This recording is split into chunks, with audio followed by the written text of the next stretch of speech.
So, hello everybody. This is episode 7 of the Questions on My Mind series, and today we're back to spirituality, and I'll be talking to the lovely Natasha all about the Akashic Records, and how we can access them, what they are. So stay tuned if you want to find out all about the Akashic Records, and even if you don't know what they are, you'll find out. Do like, share, and subscribe, particularly subscribe, because then you will get all these juicy videos as soon as they are published. So, welcome, Natasha. Hello, Jacqui. Thank you for the invite to come and talk on your series of questions on your mind. Fascinating topics. Very, very welcome. Yes, Yeah, like that's the thing, is like we all have so many questions on our minds, don't we? we do.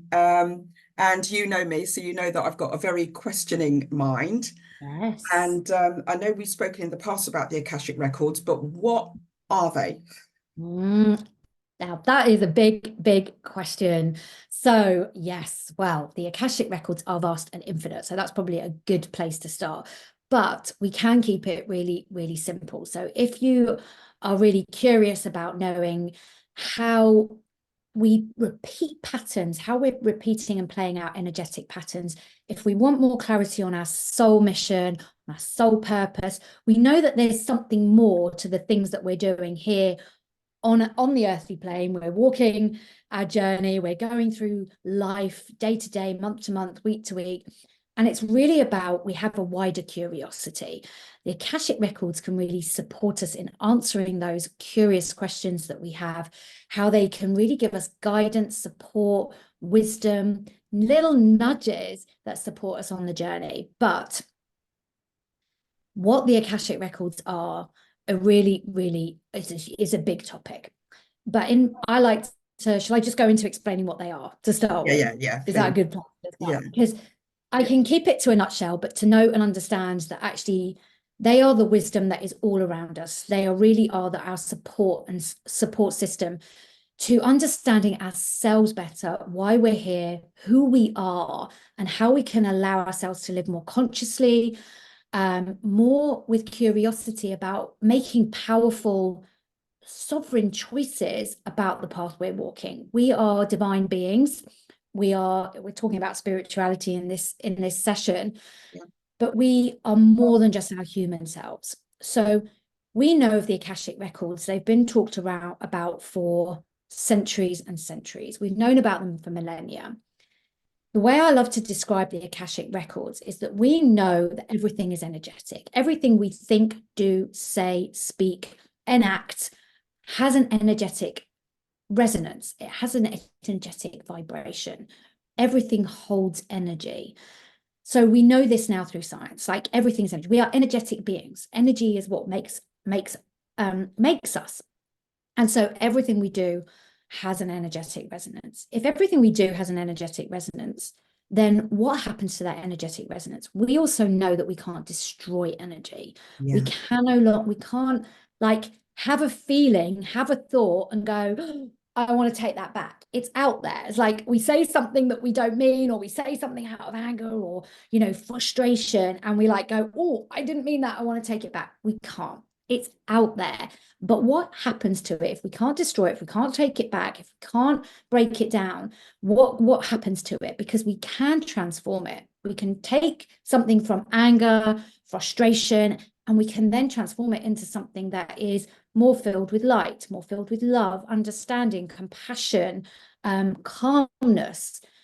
But what happens to that energy in the meantime? So that's what we say is the Akashic Records. It stores all of the energetic resonances of everything we've ever thought, said, done, enacted, and holds it in the Akashic Records in energetic form. So what interestingly happens with the Akashic Records is that it came into existence the moment our soul was born. If we're in the spiritual realm, we're having a spiritual conversation, there is a sense that we don't just pass away. Our physical bodies, turn back into matter, and we'll like give that back to earth, but our energetic resonance still goes on. And so we live lifetime after lifetime holding these energetic resonances and these energetic patterns, and it holds that key seat, that key frequency, that key unique essence of who we truly are. And we are all unique. As energetic beings, we're all as unique as a fingerprint. 8 billion souls on this planet. There is no one like you. And so we're all trying to be something that we're not. And in that, we've lost our true essence of who we truly are. So the Akashic Records, are they, I have my own record of all of my lives. They don't get, it doesn't all get melded into the collective energetic resonance. So we are all unique sovereign beings. So we each hold an Akashic record. So there is an energetic database, if you like. So it's like the internet. It's like we Google for all these things on search engines, but we're literally looking into our own Akashic record to understand who we are on this energetic frequency, but also what are the patterns? What are these things that we've been saying, writing into, coding into our Akashic record over many, many lifetimes? We are also part of a collective. So everyone has an Akashic record. All beings, all things, the planets, the galaxies, all have an Akashic record. So we are part of a much bigger system, but we are one part within it. So it's really amazing. It's like how we can look at our own Akashic records to shift our own internal perspective of who we are, and how we change and create change by releasing old patterns of behavior, old coding, and how we can start to write new paradigms, new ways of being that put us more at the forefront of our own lives, create more sovereignty, more of us within our journey, but also how we are integrating and connecting with the collective, because we're not doing this all on our own. We're part of something much bigger. So it gives us clues as to both. But what we're looking at is our own Akashic record. Okay, it just brings me back to this amnesia thing that we come in and we have this amnesia, and then we have all of these things like the Akashic records, like astrology, like the potentially card readings, all of that kind of stuff. It's almost like we've got one hand behind our back and we've got to put all these pieces together to try and work out who we are, why we're here. And it just seems kind of, I mean, I could go through my whole life and not discover anything to do with the Akashic records. Yeah. So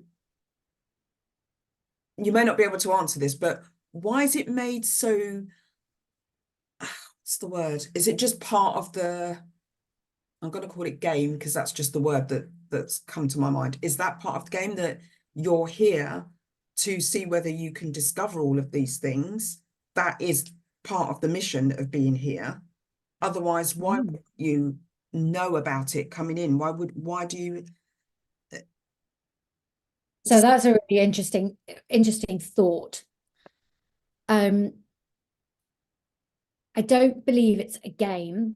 I believe that we come here with this amnesia that you mentioned, which is a great way to think about it, because we have forgotten. Many of us have forgotten, or we remember and we're not, and then we're taught to forget because we're walking with a family, or we're born into a family that don't want us to know these gifts, don't want us to know, to connect with the spiritual aspects of self.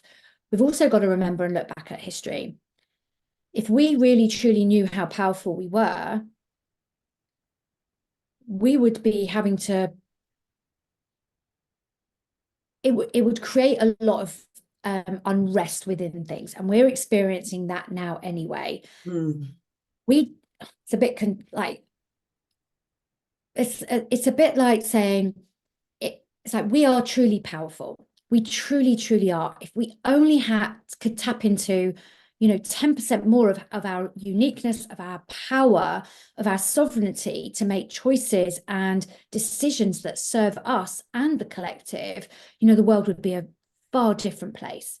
But that means that the powers and the perceived idea of this whole sense of like, we are part of a controlled system. You know, we are part of a culture, we're part of religion, we're part of society, of politics, of economics, and part of the economy. And so there is this holding of control of the way we want to show up, the education system, how we're schooled, what we're taught to believe, how we're taught to do things. This is the right way to do things. Hard work, you know, is the only way that we can create success. You know, giving is the only way that you can show love. And then we forget to receive. There are a lot of old paradigms that hold us really in the shackles of control, of how we're supposed to be. Don't be too visible. Don't speak out. All of these old, I kind of forget the, like, well, the words are escaping me, but like these old ways of doing things. Or conditioning, or Conditioning, yeah. It's like these things that we're taught to be. And we have been programmed lifetime after lifetime, because if we only look back at history, and I know that we're very privileged in some cultures and some societies, that we do have freedom to speak up, that is not everywhere in the world. But if we look back at history, it was incredibly unsafe for us to ever speak up, speak above the parapet, to speak out against the system, speak against authority, the church, religion, those powers that keep us, you know, was set up originally to create some good, I do believe, but have lost their way. It's become power over rather than collective power of, as we stand in our power, each individually, we create such a powerful experience for ourselves and for others. So we've been in this state of conditioning, of being told that we don't have power, sovereignty. And so we're still playing that out today. We're now breaking that down because we do have a lot more freedom in our lives. You know, as women, as parents, you know, it wasn't that long ago that women in the UK couldn't have a bank account, couldn't have a mortgage, couldn't have a job. So it's like it's all relatively new, considering, you know, this sovereignty, this power that we can hold and that we can stand in. So we're not here to play a game. We're here to break down these old paradigms that we've got so lost and entrenched in lifetime after lifetime.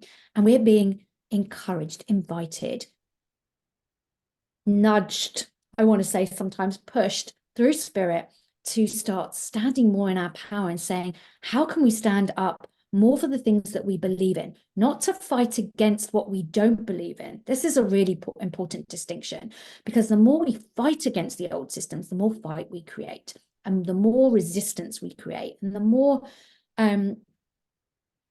we try to fight against something rather than to try to shine through and be more of ourselves. So we don't want to fight against the system. We want to show that we can be autonomous, start to make more choices that are aligned with who we are at soul level. That's what I truly believe. So we can shine more light into the world, but we still live in a dualistic world. So how do we navigate that? And how can we can start standing for the things that we want to call more of in. That is what we are being invited to do. We're not being invited to play the game. I think we're being invited to stand up for what we feel is right, that we want to call more of in, and to start finding a way to do that differently. And we are learning. We're at the beginning. We're in the baby steps of all of this. And so it takes a great deal of courage, a great amount of courage for us to really to find what that is within us and to start speaking through it. So that's kind of like, perhaps hopefully answers your question about like the game. Are we supposed to find it? Are we here to do that? I think we hold it already within us. We're reawakening it within us. And that's the invitation. Okay. So you were saying it helps us to find, the Akashic Records help us to find our soul mission. Yeah. For this lifetime. Right. However, your soul mission is still within, I don't like the word confines, but I'm going to have to, that's what's coming to my mind. It's still within the confines of the collective consciousness, as in, can you go beyond where the collective are? Yes, I believe so, because, well, there's two parts to that, I think. There is the opportunity to go beyond, because we're calling in, the more we expand, the more we grow, the more we step into our sovereignty and into our soul mission, if you like, the more access we have to information, wisdom, and guidance. The universe is ever expanding. So what is it expanding into? It's not nothingness. There is something that we're expanding into. And as we expand and we grow, we can hold more information, more wisdom, more light comes through, more understanding of our spiritual path and our journey. I think going into like talking about the soul mission, I think the thing that we have also, I think, somewhat misunderstood is that we are here to be on mission. We have a purpose. We have something we have to achieve, win at, shift. We're here to create something new. My belief is that our mission, our purpose is to become more of us. It's like, this is where we contribute in a different way to the collective. We are co-creating a new way of being. We don't know what that looks like yet because we haven't walked into it. Some of us have a glimmer, a hope, a vision of what that is, but we don't really truly know what it is. The only way we can co-create that and bring that into fruition, into reality, is by being more of it ourselves. And that's how we create it. So as the more of us stand in our authority, in our sovereignty, in our divine true soul selves, we're adding more of that, of who we are, to the collective, and the collective then that ripples out into the collective, and that shifts everything. So it's not about, so I have a lot of people who come to me for Akashic readings to say, I want to know what my purpose is so I can get on with it. I'm like, well, your purpose is to be more of you. Well, but no, I'm here to be on purpose. I'm here to do something. I'm like, no, you're here to be more of you. And as you're more of you, you contribute in a very different way. Yeah. So if everyone was more of them. Yeah. Yeah. That's how we shift the collective. That's how we change. So we're still in this goal-orientated mindset that is very much a human construct, of that we came to Earth as a spiritual being to achieve something, to make sure something happens, to make sure that we achieved it so we can go back to the spiritual realm and say, hey, I did a good job. Aren't I good? Like, please reward me. And this is the same thing we've been playing out. If you're good, if you behave, if you do as you're told, you will be rewarded. We're not here for that. That is not the spiritual way. The spiritual way is like to be more of that here, walking the earthly path, our journey, and contributing to the collective in a very different way. And I'm not saying that's an easy path to walk, because as we're not. So no authority here, like no saying I've got this right. I am walking my journey. I am learning with every step of the way that I go. I receive more information with every step. I trust, I lean back. Sometimes I wobble. I grab someone's hand and say, help me, like, let me. And this is how we're all co-creating. This is the difference of like equals stand shoulder to shoulder, side by side, got each other's hand. When you've got a bit more energy, you're at the front and you can lead the way. When I've got more energy, I can lead from the front, and this is how we all become soul leaders. This is soul leadership for me. It's not power over, it's power in the collective. And that's a huge difference, like in how we create change on the planet, for me, I believe. Okay. So everyone's soul mission is to be as much of who they truly are as they can. Okay. And then within that, you were saying about repeating patterns and why do I keep doing this? And so how do the Akashic Records help in that way? So because everything is energy, the Akashic Records are like an energetic database of everything of who we are from the moment our soul came into existence. So they hold that seed uniqueness. So everything, if we're as unique as a fingerprint, our light, our energy is unique as a fingerprint. So it holds that information about us. And, as we tap into energy, we receive information and we can channel that information through. So as an Akashic guide, as an Akashic reader, I channel that information through to support people to understanding what their unique gifts are, how they can shine more light in the world through who they are and be more of them. We have been doing things on repeat for lifetime after lifetime, because as I said, you know, we only have to look at history. It wasn't safe to be who we are. It's not safe. It wasn't safe. It wasn't safe to speak up about the system. We got murdered. We got killed. We got hung. We got burnt at the stake for speaking about witchery, because witchery was evil. You know, now we have the freedom to talk about these things without being burned at the stake. But so many people still hold that code, that remembrance, that soul memory of perhaps being burnt at the stake in a previous lifetime. So the memory is, don't speak up because it's not safe, you will die. That's what we remember. That's what we've coded into our Akashic record, and which is why we find it so hard to break those cycles and those patterns. We know that it's okay and that it's safe to speak up today. We're not going to get burnt at the stake. So why is it still so hard? We've done all the mindset work. We've done all the emotional trauma triggers. We've done all the, you know, spiritual stuff, or we think we have. And so yet we're still in this pattern of hiding, keeping small, not quite speaking up. Otherwise, we would have more leaders who are just speaking up their truth, not in a way that's like, hey, I'm right, but like, hey, this is who I am. Come and join me if you feel this resonates. And I'm just going to keep speaking into my truth. Why are we not all doing that? Because we hold these energetic patterns that keep us in a memory loop that it's dangerous to do so.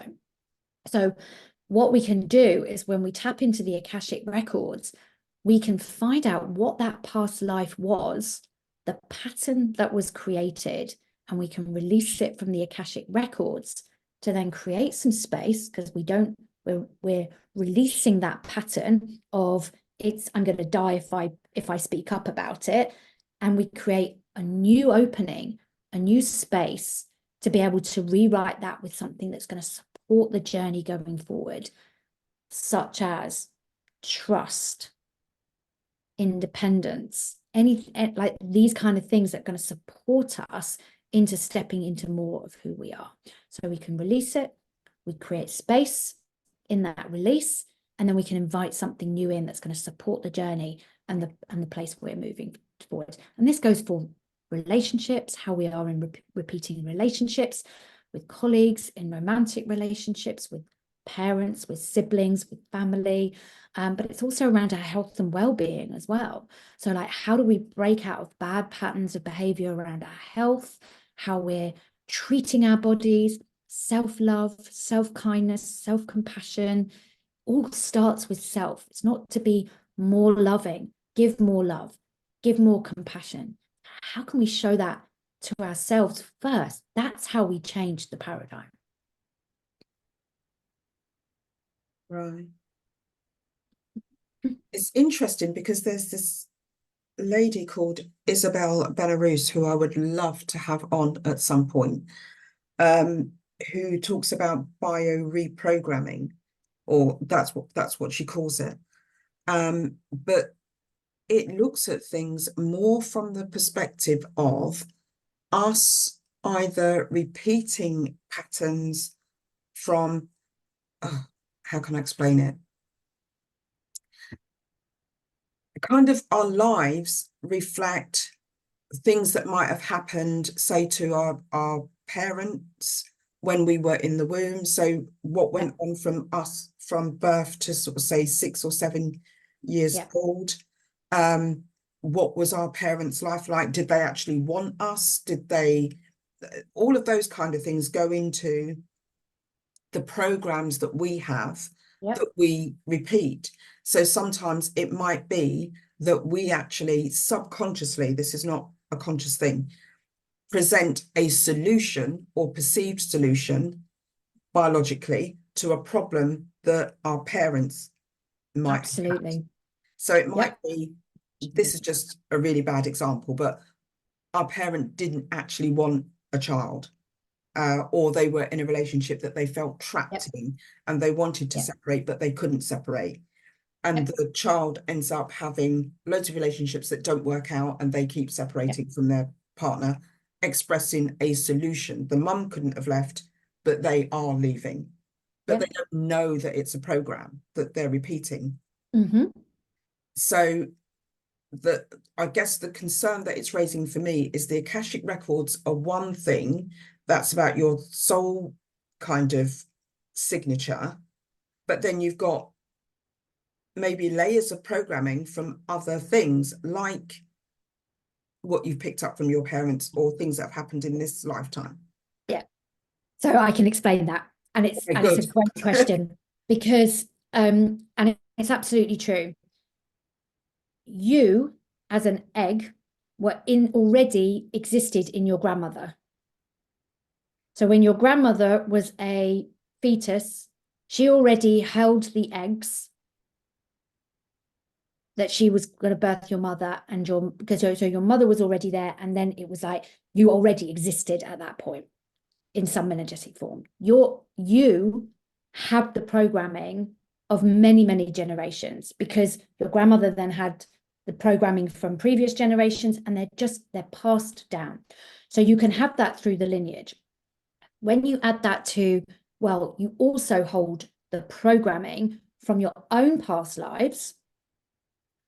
Yeah, you have it coming from different angles, right? Your Akashic record holds all the information about all of your past lives. You are already coded or programmed with certain programming in your Akashic record. You then come into this experience to families that hold a similar resonance, right? So it's like the like attracts like. Okay, so we always say, why does money go to money? Why do people always perpetually in a relationship? Why am I perpetually single? It's like we repeat things, and because we have a resonance to something, right? And we'll have our outward world will reflect our programming and the things that we create and the things that we believe.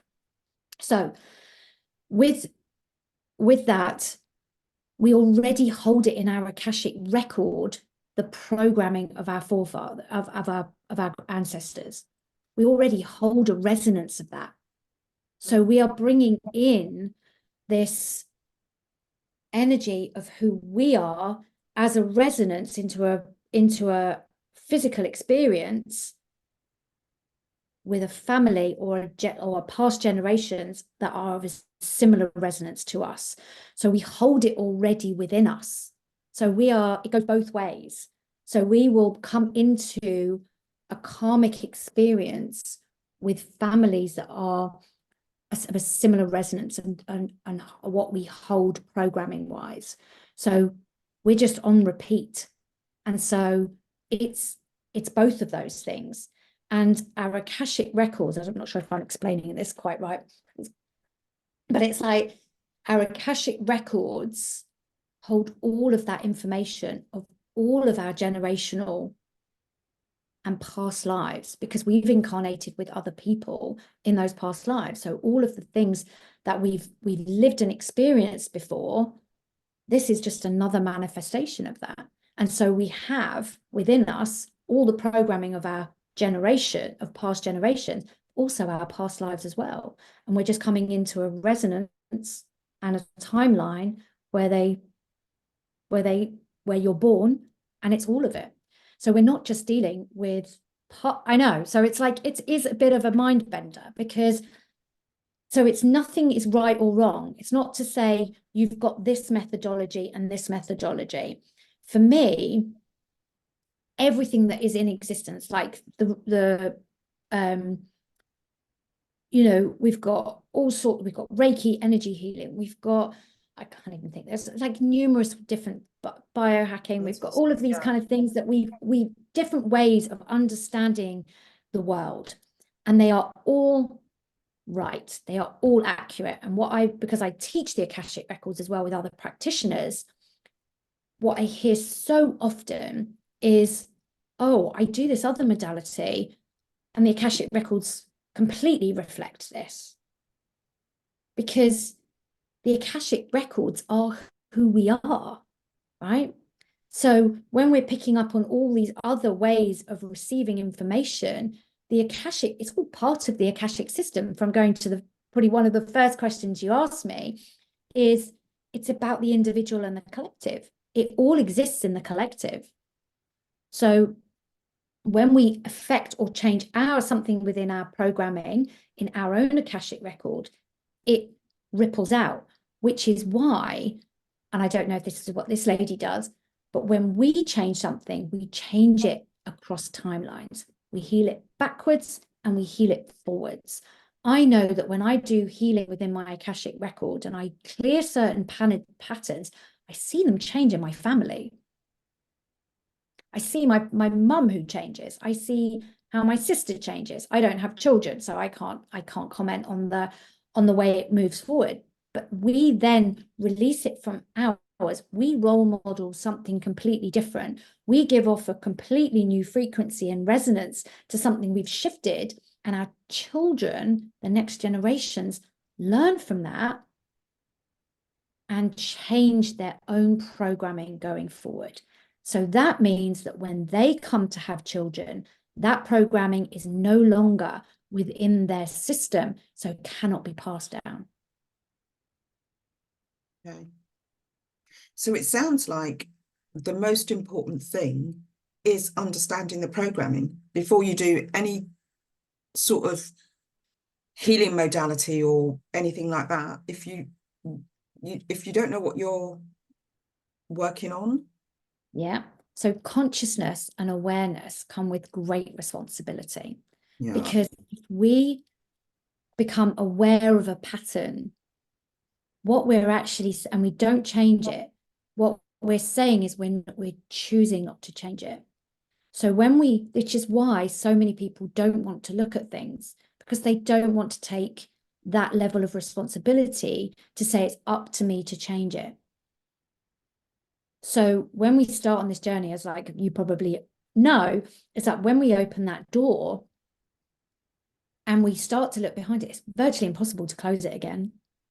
Once we start doing the self-inquiry, it's like it unravels and we can't stop, because we are committed to evolution, human evolution over time. And so what we're doing and what we're contributing to is, we can't even fathom it. Yeah. We can't even, I mean, I think, like I often think about the ripple effect. We change something, we change one aspect of something, how we respond to something. So you might ask me a question and I might go, no, that's not right. And then that has a ripple effect. Or I could go, oh, that's an interesting question. Let's explore that. And then we add something else to the consciousness that wasn't there before. Yeah. So we activate something, we awaken something. So going down to the smallest choices and decisions that we make, we have a huge impact. So we can't wrap our heads around that. And I don't think it's for us to wrap our heads. I think it's just a knowing that actually, if we are doing something and we're changing something, to really acknowledge ourselves, celebrate ourselves for making a change, for knowing that it is going to impact people differently. We are going to have a bigger impact than just how it affects me and impacts my life. And that's the celebration. It's not the weight of it. I think we carry, when we start talking about, we're going very deep, Jacqui, I have to say. When we start talking about, yes, when we hold the weight of responsibility, it becomes very difficult and very challenging, where we can just hold it lightly and say, there is impact, cause and effect. We have an impact on the greatest thing. How can I make the most positive, beautiful impact possible, given where I am, given what I know, and given my experience and my environment right now? Not everyone can do it. Everyone will be doing it to a different degree. But if we can make a tiny 1% change, add one, even 0.00001% more light through something we do, some more kindness, some more generosity, the tiniest, that is one tiny little bit more that we're adding. And if someone else, and we all do that tiny, tiny, tiny part, the world will change. Yeah. The world will change. So it's like, how can we just show up? And when we're feeling sad, when we're feeling blue, when we're feeling, like, give ourselves permission to feel it all. We're human. We're walking a very weird and strange experience here. Yeah. If we're spiritual beings walking the human path, this is weird. This is a weird, weird thing to choose to come into and experience, but we are here. So how can we just add a little bit more? Just a little bit more. If we leave the world 0.001% better for the contribution we've made, the world is a better place. So don't bear the weight of the responsibility. Hold it lightly and know you're making a difference. And one step closer towards who you are is one step closer for everyone. Yeah, I think what becomes frustrating is when you can see that you're trying to break a cycle, but it's so hard to break it. So you keep seeing yourself like, I'm doing exactly what my mum does or what my grandmother was doing, and that's exactly what I don't want to do. But you still find yourself doing it. Yep. So yeah, the responsibility is there, but it's actually it's not that easy to change. I'm not going to say hard. It's not that. Yeah, it's not easy because it's that's what we've chosen to come and learn from, to experience ourselves, more of ourselves through all these things. And so one tiny shift in that change is a change. I always talk about, like, if we're on a direct linear and we don't change anything, we're going to end up here. It's a given, right? We don't change a single thing or a single pattern or a single way that we communicate with the external world. We don't change a thing. If at this point here, right now, today, you decide to change one tiny thing, one small thing, even if that's just like, oh, there it is again. Okay, just give me a minute. Just take a breath. Just take a break. Okay, and then you do it anyway. You've created a change in that. I'm going to give myself 1 second. That tiny, tiny shift and change over time sends you in a very different place. Trajectory. You're on a completely different trajectory. So never underestimate the small changes. What we want as humans is to see the big change. I want to get rid of that pattern. I want to rid myself of that. I never want to experience that again. Yeah. That's not what we're here to experience either. And I know that there are certain things I've like come back further down the path, come back again, shown up, and I'm like, what the hell are you doing back here again? Like, excuse me, we had sorted this out 10 years ago, 5 years ago. Like, seriously, I'm not doing this. But it's here to show us something else, because at this point, there is an echo, there is a resonance in the system, there's in the collective. And it's like here to show us, okay, what's the next trajectory that we can move into? How can we deepen this understanding of this pattern, of this behavior, of this collective that we're buying into? So it's like every time it shows up again, it's just another opportunity to shift another 0.0001%. So do the small things, do the easy things, just a pause, a stop, a way of responding differently, not responding so quickly. It's all going to start shifting. And then when it shows up, continues to show up, do one more thing, change another thing. It's in the space. And this is what the beauty of the Akashic Records are, is when we release the coding, the programming, it's embodied. Every cell, all like whatever trillions of souls we have, each one holds that coding. So we're walking with that pattern like amplified. So we have to embody it. We can't change things on the spiritual realm and go, we've done the energetic work and I don't have to change anything. We're just going to write it back in. Yeah. This is where self-responsibility comes in. Yeah.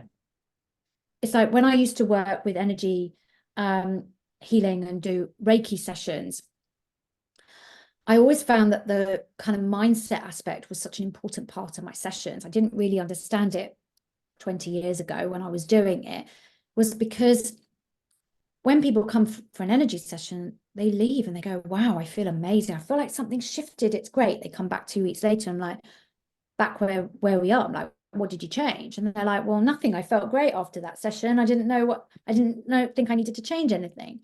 That's where we just write it back in. So that's where we have to take as our, responsibility to say, well, if we're going to shift it in the energetic field, it's our responsibility to shift it in the human aspect, in the 3D world. Yeah. And that's how we embody the change. And that takes a little bit more time to catch up. A lot of people say, I can feel it coming, change is coming, it feels amazing, because it already exists. Everything exists in the spiritual, in the energetic field. Infinite possibilities, everything, anything you haven't even thought of already exists. When you give it consciousness, that's when we can start to embody it and take steps to creating that change here in the physical. It just takes time to translate it from the energetic field to the human aspect, because we have to do the work here. That's why we don't manifest everything. Go, oh, I want £1 million. Like, oh, okay, you said it, your wish is my command, when that's the first time we've ever had a desire. We have to go and buy the ticket. We have to choose some numbers. We have to think about what the numbers might be. We have to hand over money. We have to earn the money first. There's a whole host of things that have to happen in order for it. Can't win it just because we say we want to win it. There's also what do you want to win it for? Exactly. Yeah. I'm just using that as yeah. I mean, I don't believe that works anyway.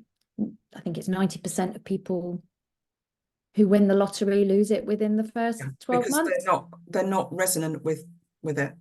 Okay. They're resonant to it for a split second. They do something to create an identical resonant match, but they can't hold it because they haven't embodied the shift yet. That's why it doesn't, that's how it works. That's how manifestation works. To hold it, we have to continue to stay resonant to it, but most people can't continue to stay resonant to something. Yeah. So how do we access the Akashic Records? That's a good question. So we all have access to our own Akashic Records. That's a given. Why would we not? So there are some people say, oh, I can, we have Akashic readers. Of course, I access the Akashic Records. What we need is firstly intention. We need a really, really good intention of why we're doing it. What are we going to shift and what are we going to change? And we can ask for help and guidance around that.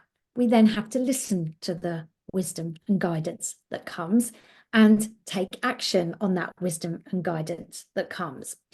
So very often it's quite difficult for us to access our own records because we don't know what we're truly asking. It's like why you said, why do we even want to win the lottery? It's like, why are we even asking? And so what are we going to listen to? Do we trust ourselves enough? Or will we take action on it enough? So you have always got access to your Akashic Records. You always have. It's a part of you. Why would you not be able to access it? But what there is some ways to learn how to do that.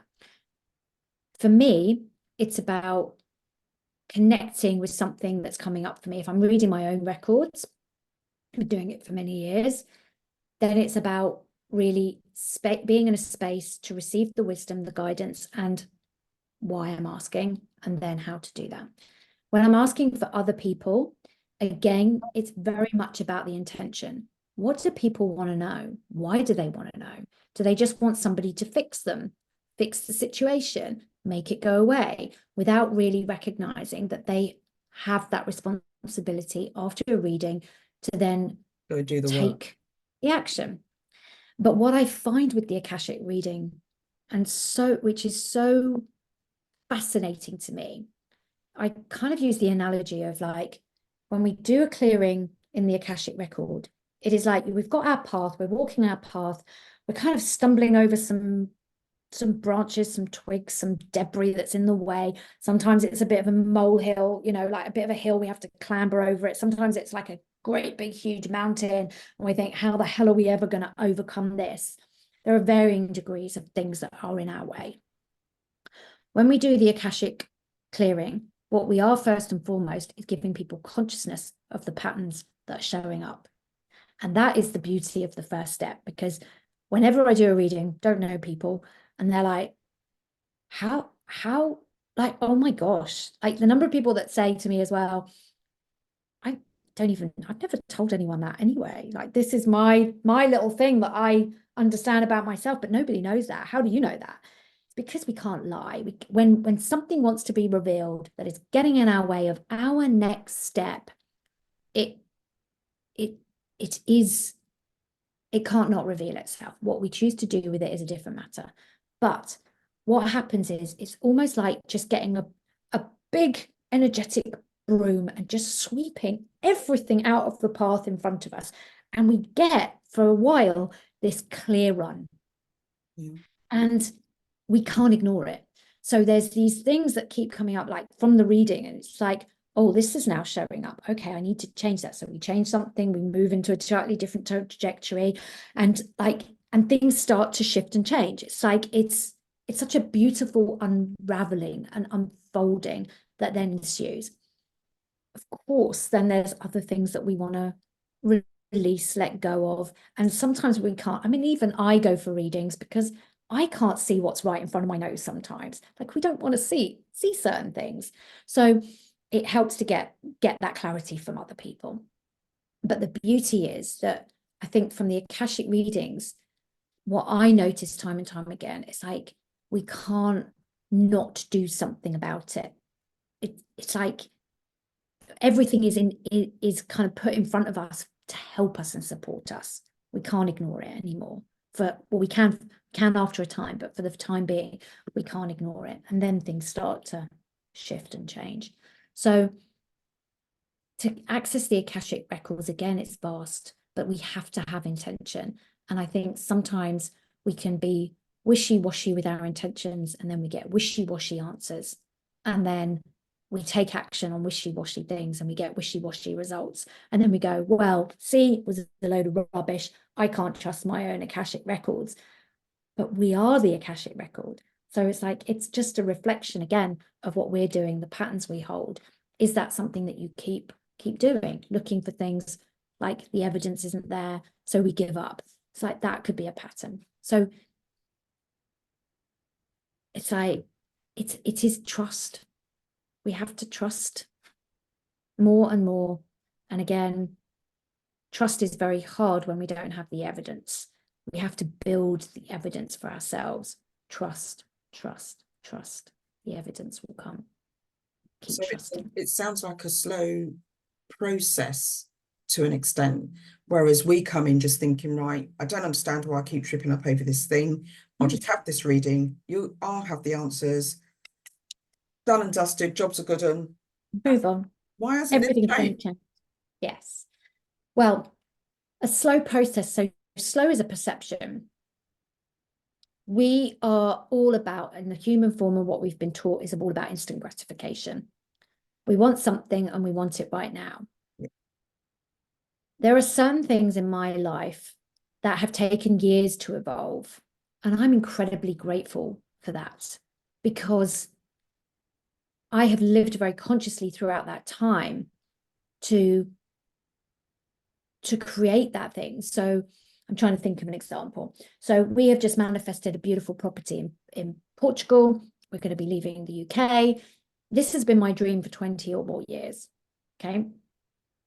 So, and it wasn't originally to leave the UK, but I have always known that at some point I will leave the UK. I will leave London. I will move somewhere that is with trees, has a view and everything. What we've managed to create and manifest in a very short space of time, because we didn't even know where we were going. Where are we? December. 13 months ago, we were like, we want to move abroad. Where do we want to go? No idea. Okay, let's narrow it down a bit. Should we go and visit Portugal? But standing outside a location where the gates were closed, and I basically said to my partner, I'm not being funny, but I think we're going to live here. And he's like, are you a crazy woman? What is going on?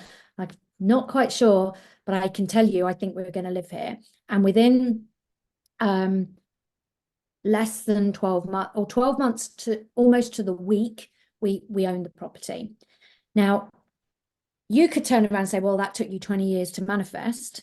Or you could say, holy crap, you didn't even know where you were going. In 12 months, you managed to manage a farm, a property that is like 100 times more than what I had in my original dream, right? So you could, but time is perception, is a perception. So for me, it couldn't have happened any quicker. Like, wow. And I wasn't ready to do that 15 years ago. I didn't have the knowledge, the wisdom to know what to do with that much land, to have the vision of what we were going to create there. And the land wasn't ready for us. Yeah. Like it was all in divine timing. So time is a perception. So yes, sometimes it can appear slow because it's not instant gratification, but it can happen in a blink of an eye. But I spent 20 years building myself into the woman that can hold this. Yeah. That can live this life that I've dreamt of, because I couldn't have done it before. And who knows, like we still haven't gone there, still in the UK, but it's ours. And it's like that land chose us. We know that categorically. So I think we have to be mindful about our construct of time. Okay.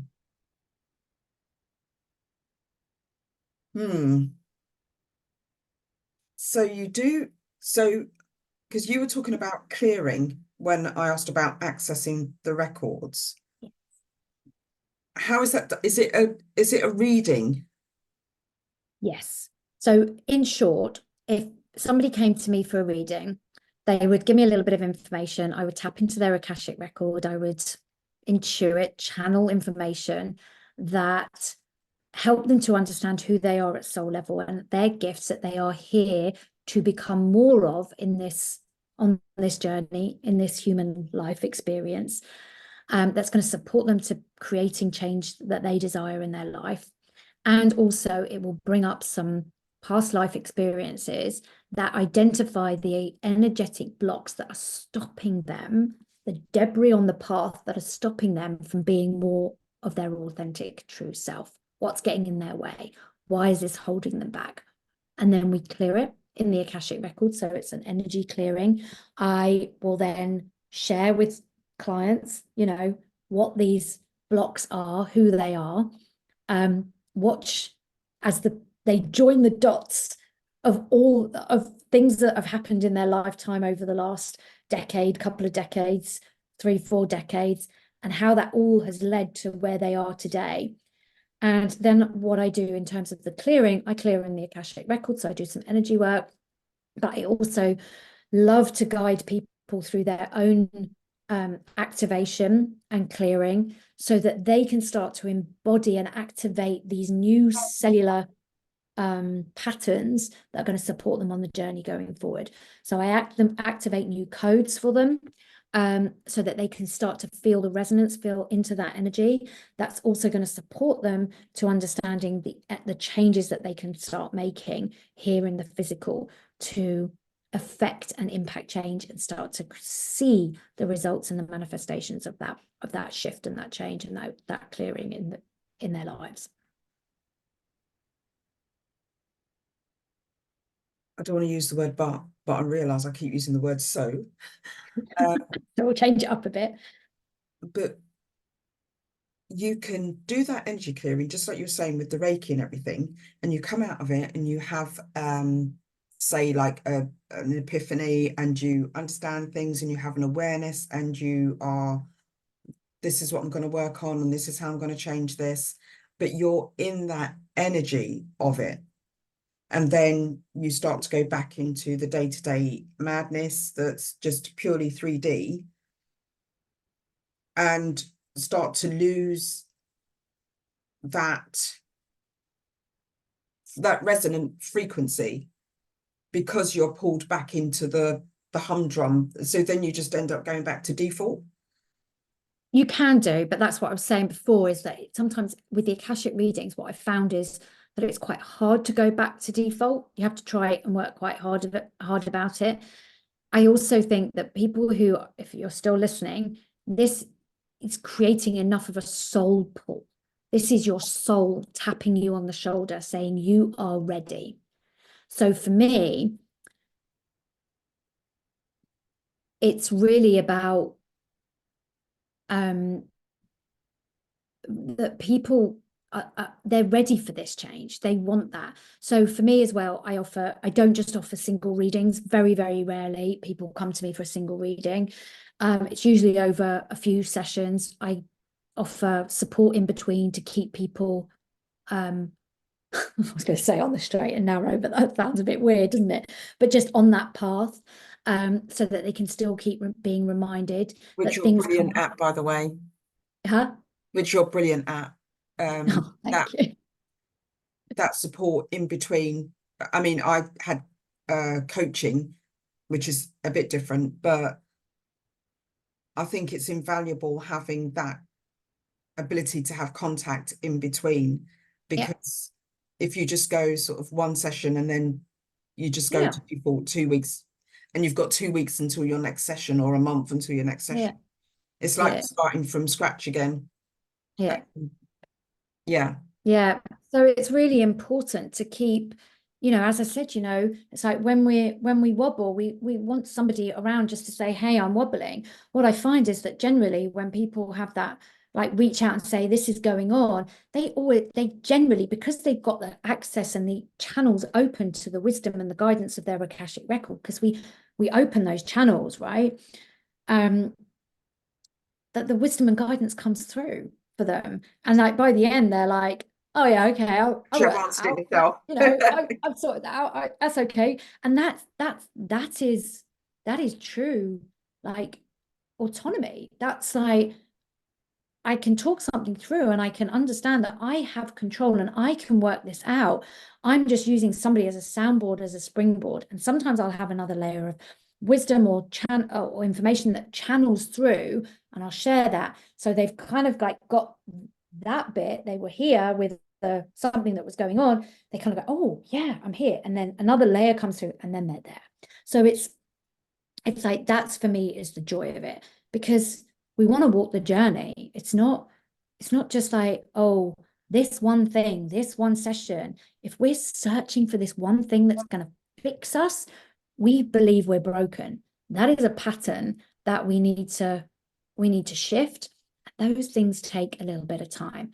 They take awareness, take understanding of how we can move through these things. Got to remember that we've been doing these things for lifetime after lifetime. They won't just shift in an instant. We've got lots of unraveling to do. And then again, it's like this perception of time. It takes time, but it could take a week. It could take 3 weeks. It could take a month. It could take a year.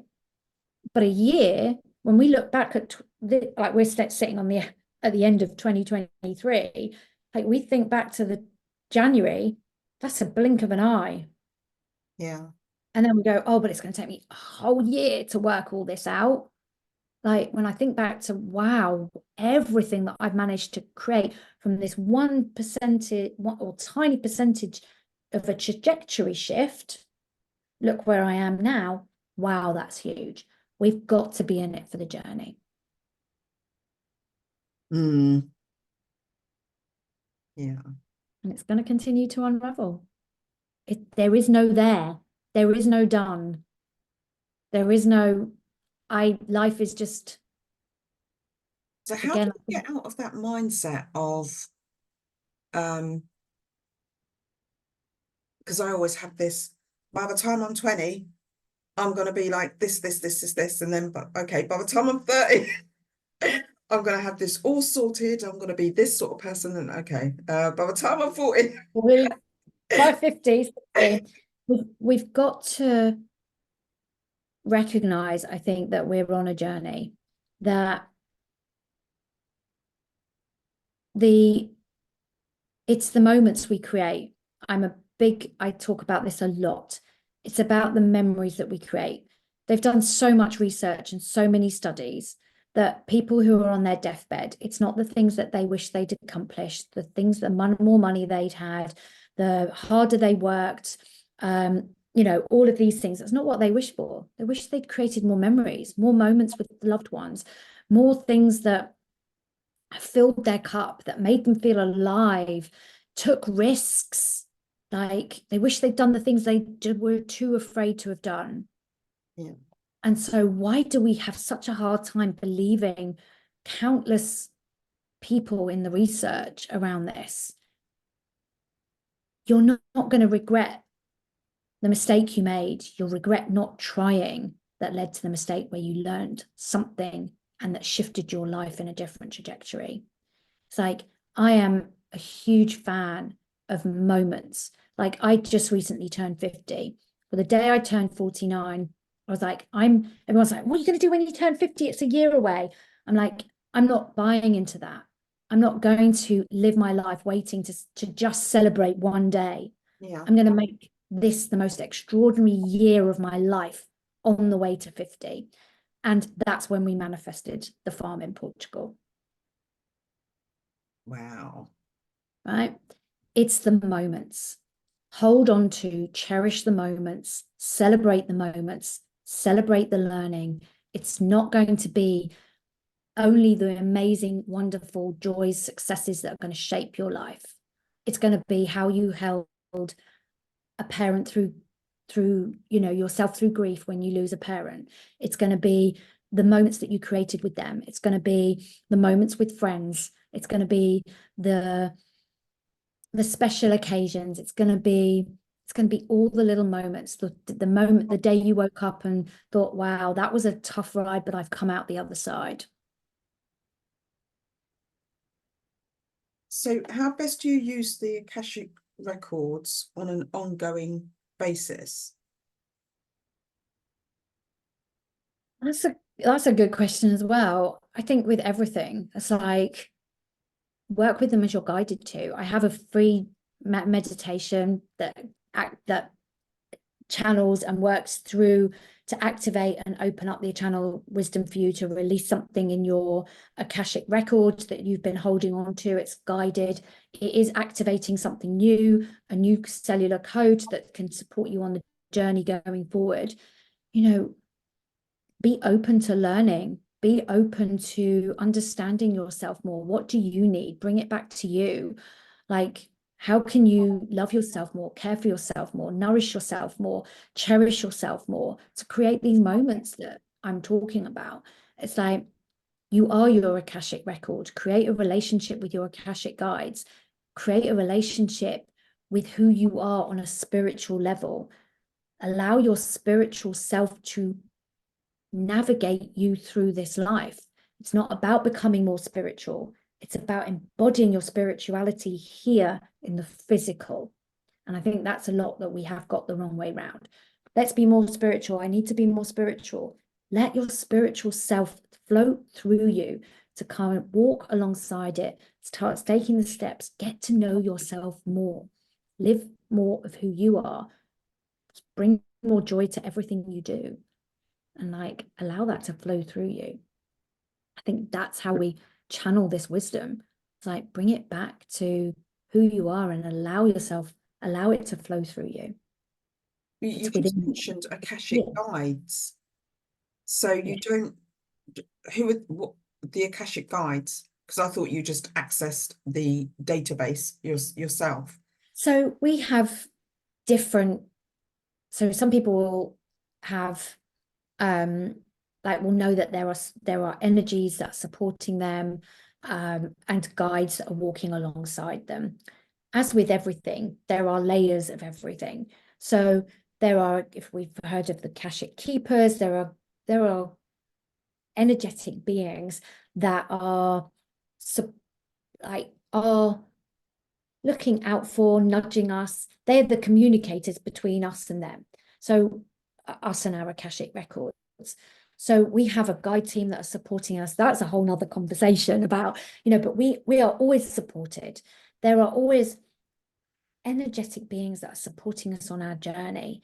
Ask the questions. They're there to support us. They're here guiding us, nudging us. Those little taps on the shoulders that you get, say, go left, go right, go and speak to this person, do this, do that. Listen to those, trust those. Who knows where they might lead? But to form a connection, that is where a lot of the trust is to receive those nudges, those pieces of information and wisdom and guidance that support us to shift onto a new trajectory. If you create a change in your life, you are rewriting a code in your Akashic record. You don't have to know you're doing it. You are changing something. It's like this imprint of you, this blueprint of who you are. You're changing it, you're shifting it. So ask for support and guidance. We're not doing this alone. We don't have to do it alone. I think spiritual path can sometimes feel like a lonely journey. It's like we've got to figure it all out. No, you're supported. Ask for support and guidance. It will come. Tap into your spirit animal, your spirit guides, the Akashic team, however you connect. That's a journey in itself of like trusting that we are more than just the physical. You use cards as well, though, don't you? Right? Yes, yeah, I love cards because. But that's different to. Yes and no. If we're playing with the card deck, so I've got some here. So like I've got a card deck that's like, Yeah. So the gateway of light activation. So if we're playing with this, it's like it's bringing in information and wisdom. It's always us, right? It's always us. We're communicating with ourselves, but there's no higher authority through someone else. It's not like the Akashic Records told me to do this, therefore I must be good. That goes back to our original conversation at the beginning. It's receiving the information and the nuggets. We're constantly communing with our soul. So when I'm accessing someone else's records, I'm communicating with their soul. I'm channeling information that your soul wants to hear and wants to activate. So the guides are an energetic aspect of you. Well, everything is an energetic aspect of us. Okay. How much longer have we got? Yeah, not that long. Okay. Everything is an aspect of ourselves. We are everything. It's like we are the universe. Like we are made of universal stardust. They know that now. We hold that within us. We are made of universal light. So yeah, that's good, because I feel some people hold everything because they're afraid of, but what is that how do I know that that's an aspect of me, or how do I know I'm not tapping into something that's a little bit not very good energetics? Or we are light and dark. We are light and dark. We hold sadness, we hold judgment, we everyone, like there's not a human person on this planet that doesn't get angry, that doesn't feel upset, doesn't feel grief, doesn't feel disappointed, doesn't feel, why are we trying to eliminate that? It's like how do we want to navigate it is a better question. I feel upset, I feel angry, I feel like I'm being judged, or I feel judgmental of them. How do I want to navigate this emotion, this feeling? It's the same with joy. It's the same with joy. It's like we can walk around joyful and going, look at me, aren't I righteous? I'm so joyful and everyone else is so miserable. That's not navigating joy in a spiritual way. It's like we share joy, we share sadness. We are all of it. That's why we've come to the human experience, to experience all of ourself energetically, spiritually, through all aspects of all emotions. So how do we navigate it? How do you want to navigate it? There's one question that I ask myself all the time. I'm feeling this. How do I want to navigate it? What is the impact, the ripple effect that I talked about before? What is the ripple effect I want to have in the way I navigate it? Now, that doesn't mean to say I mustn't feel upset. I don't want to amplify that. But how I navigate upset is going to be key to my spiritual growth, my evolution, and how I contribute to that. Because we're not here to eliminate any of it. We are all of it. So we hold the universe within us as well. It's, again, the way I made peace with the word God was to understand that we are each God. We are each source. We are all equal. And so we're walking together hand in hand, shining our light, creating a difference, contributing to everything in a different way. And so we're walking, we can only manifest. That's how, in the physical body. So this is the path we walk. Okay. It's huge. I told you it was vast and infinite. How can people work with you? So they can contact me through my website, on Instagram as Natasha Nicole Harris. My website is Mind, Body, Soul, Energy. There are a number of ways that people can reach out to me.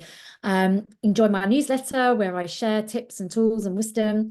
You can follow me, and I share the manifesting process. I share my own journey, the ups, the downs, the sideways, the joys, the highlights, and everything else like that, and my teachings.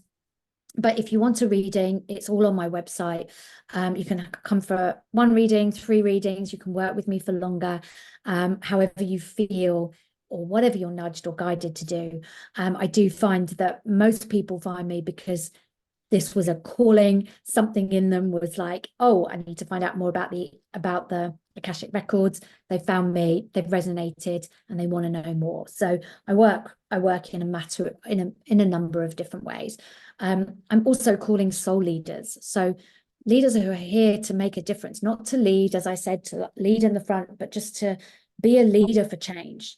You want to impact the world in a different way. So if that's something that really resonates with you, and you're kind of struggling with that or challenged by that, of how to lead in the new paradigm, in the new earth, then I can also support you on that journey, from a physical and a spiritual aspect. So we'll put all of your socials, website, everything in the show notes. So we'll do that afterwards, so people know where they can contact you. Amazing. And there's also something you're doing called Safety in Ascension or something. Oh, yes. So I've teamed up with a fellow Akashic practitioner, teacher, healer, Marina Beach, and together we've created Safety in Ascension, which is a brand new podcast starting in 2024. We did an intro live, and it was just this was really born. We were nudged, we were pushed, because we want to have a different conversation about how we can be more embodied in our spiritual aspect, which means how do we bring more of our spiritual selves into the earthly plane? A lot of us feel unsafe right now with everything going on in the world, that it isn't safe on our ascension path.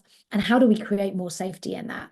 That we're here as leaders to create change, and we wanted to have a compelling conversation about how we really truly do rewrite these paradigms that have kept us under control, unempowered, walking the line that we're supposed to walk, and doing it differently. So how we can, to flip it on its head, feel more empowered, feel totally and truly safe on the journey to speak up, speak out, and hold this truth and this light in a way that is going to change the world.